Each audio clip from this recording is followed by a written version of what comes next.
www.mixcity.fm. Mix City Radio. Vous êtes sur Mix City Radio, c'est Sébastien avec vous pour une nouvelle chronique des voyageurs du monde et on est en ligne avec Loïc. Bonjour Loïc. Bonjour Sébastien.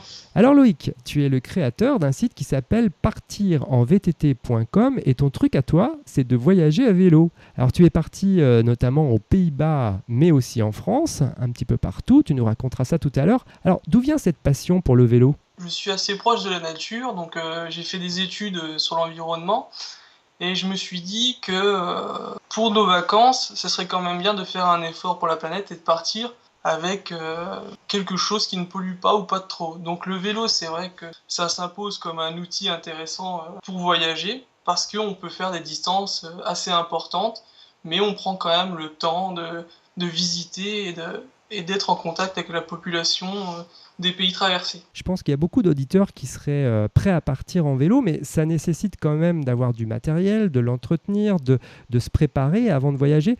Quels conseils tu pourrais donner pour partir comme ça plusieurs jours en vélo et particulièrement en VTT, parce que je crois que vous êtes parti en VTT. Surtout ne pas trop investir sur du matériel haut de gamme dès le départ. Il ne faut pas hésiter à partir avec son VTT ou son vélo qu'on a dans le garage. Parce que j'ai l'impression que beaucoup de personnes se disent que non, c'est trop cher ce type de voyage. Nous, sur notre premier voyage aux Pays-Bas, on est parti un peu comme ça. On avait 2 vélos pas très chers, une tente, des sacs de couchage bas de gamme. Et on s'est dit, allez, on part un peu à l'aventure. C'est compliqué d'emmener son vélo avec soi quand on prend le train ou l'avion, par exemple ? Là, on tombe sur un point épineux, j'imagine, de tout voyageur à vélo. C'est vrai qu'emmener son vélo, c'est pas facile, même en France. Notamment, la SNCF ne fait pas beaucoup d'efforts dès qu'on a le TGV à prendre. Donc, soit on paye pour espérer une place dans le TGV, soit il faut l'empacter dans un carton. Le plus facile, c'est de partir de chez soi, mais c'est pas toujours possible quand on veut faire un pays un peu loin de chez soi. Sur ton site, tu donnes aussi des conseils par rapport au choix du matériel. Pour ceux qui n'ont pas forcément déjà de vélo chez eux ou qui loueraient du matériel avant de partir, quels conseils tu pourrais leur donner pour choisir un bon VTT ?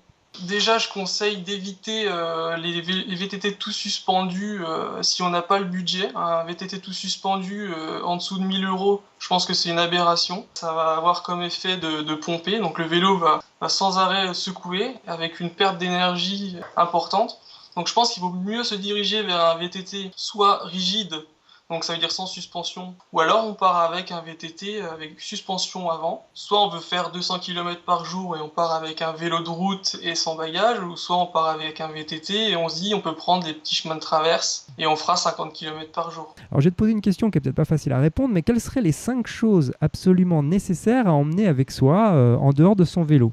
À part le vélo, une tente ou une bâche qui permet de se couvrir et de se mettre à l'abri, ça me paraît être important. Ensuite, selon les destinations, un sac de couchage, ça me paraît aussi vital, surtout si on est amené à faire des cols ou à dormir dans les zones un peu froides. La troisième chose à prendre, ça serait quelque chose pour réparer le vélo, je sais pas, un outil multifonction. Le matériel qui permet de porter ses bagages aussi, ça me paraît être important. Donc il y a 2 écoles, il y a le porte-bagages et puis il y a le remorque, on pourra peut-être en parler un peu plus tard.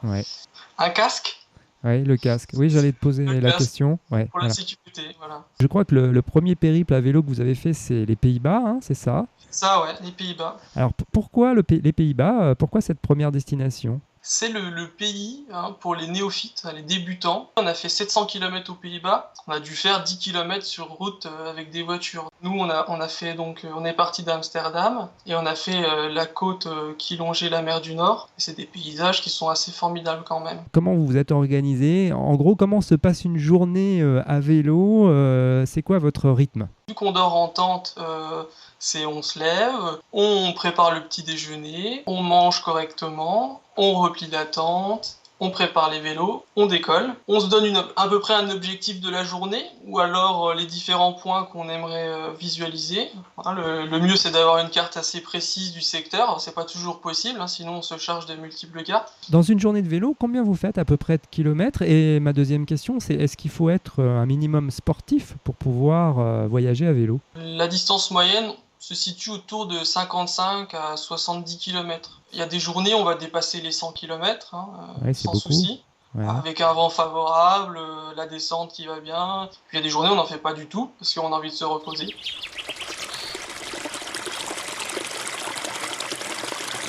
www.mixcity.fm Mix City Radio. On va retourner au pays de la tulipe et des moulins. Qu'est-ce que vous avez vu là-bas et est-ce que tu aurais quelques anecdotes ou une belle rencontre à nous raconter que vous avez fait aux Pays-Bas? Ce qui m'a vraiment surpris, c'est la côte, donc le long de la mer du Nord, avec des paysages dunaires, avec une petite senteur de Méditerranée. On avait l'impression d'être vraiment en Méditerranée. C'était vraiment très très joli. Tout au nord des Pays-Bas, donc qui s'appelle Texel et Vlieland. Donc la première île qui s'est très bien passée puisque c'était avec un ferry. Et la seconde île, donc là ça a été assez incroyable. Donc c'était dans un camping, on nous avait dit qu'il fallait réserver. Et en fait, le lendemain matin, on se rend compte que c'est un tout petit bateau, incroyable. Finalement, on traverse, on arrive sur l'île, c'était complètement désertique. Et c'est à ce moment-là qu'un espèce de gros 4x4 nous accueille, parce qu'en fait, le bateau, il nous échouait sur des marécages et des sables mouvants. Donc c'est un gros 4x4 qui est venu nous chercher. D'accord. Et on est parti à toute allure, en plein milieu de l'île désertique, avec ce gros 4x4. C'était vraiment formidable. Et la population, alors, est-ce que c'est facile de communiquer avec eux? En fait, non, c'est pas vraiment facile, mais ils sont super accueillants. Alors j'imagine une belle expérience aux Pays-Bas. Est-ce que ça se passe toujours comme ça? Vous avez voyagé aussi, je crois, pas mal en France. Est-ce que c'est aussi facile qu'aux Pays-Bas de voyager en VTT en France? Alors voyager en VTT en France, ça se fait pas trop mal, parce qu'on a quand même une richesse de sentiers incroyable en France. Et c'est assez bien entretenu grâce aux différentes associations. Et puis nous, lorsqu'on part sur des grands voyages à VTT comme cela, on préconise quand même d'utiliser des parcours un peu tout tracés. Donc on a fait la grande traversée du Jura à VTT. C'est pas difficile de circuler en montagne avec un VTT? Est-ce que ça nécessite pas justement, enfin j'en reviens à ma question de tout à l'heure, mais d'avoir quand même des prédispositions un peu sportives? Je pense que pour les Pays-Bas, c'est pas forcément nécessaire de partir avec un gros bagage sportif. Par contre, pour les Alpes, on l'aurait peut-être pas fait sur notre premier voyage à vélo. Alors justement, je crois qu'une de vos prochaines destinations, comme tu le disais tout à l'heure, c'est le Massif central. J'allais dire décidément, vous vous concentrez sur les zones montagneuses françaises. Alors pourquoi le Massif central? Le Massif central, c'est pas les Alpes. Ça permet de monter un peu en altitude sans que ce soit à l'extrême. Donc c'est vraiment parce qu'on a envie de découvrir qu'on souhaite faire cette grande traversée-là.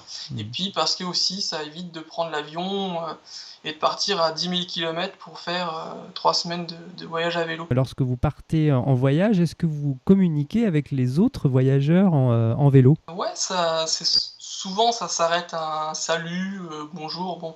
Alors une solidarité entre voyageurs à vélo. Moi j'ai une dernière question à te poser, qui est peut-être pas la plus facile, mais si tu devais décrire ton meilleur souvenir de tous tes voyages en VTT, ce serait lequel? Alors il y en a certainement plusieurs, mais le plus impressionnant, je pense que c'est l'ascension du Grand Saint-Bernard. Donc 2500 mètres, un col hors catégorie au Tour de France, quand ils y passent. Donc on est parti quand même d'Aoste à 500 mètres d'altitude et on est arrivé le lendemain à 2500 mètres. C'est quand même une victoire à la fois physique et mentale. C'est quand même très dur de porter ses affaires et de monter un col comme celui-là. J'imagine que tu fais rêver beaucoup de personnes qui ont envie de partir en vélo. Merci beaucoup Loïc. Je rappelle ton site, ça s'appelle partirenvtt.com, c'est ça, je me trompe pas? C'est ça, partirenvtt.com. Voilà, et on peut y retrouver à la fois des conseils, vos périples bien sûr, mais des conseils pratiques, et puis aussi il y a un forum pour ceux qui désirent approfondir le sujet et poser des questions. Écoute, je te remercie beaucoup. En tout cas, on sera très intéressé de vous réinterviewer à votre retour du Massif central. Ouais, sans souci, avec plaisir. Et s'il y a des photos, n'hésitez pas à nous communiquer le lien, on se fera un plaisir de le partager à tous nos auditeurs. Et puis écoute, je te souhaite, j'allais dire, bonne route. Merci, à bientôt. Et je vous rappelle que vous pouvez retrouver l'interview de Loïc et celle des autres voyageurs du monde en vous connectant sur www.mixcity.fm.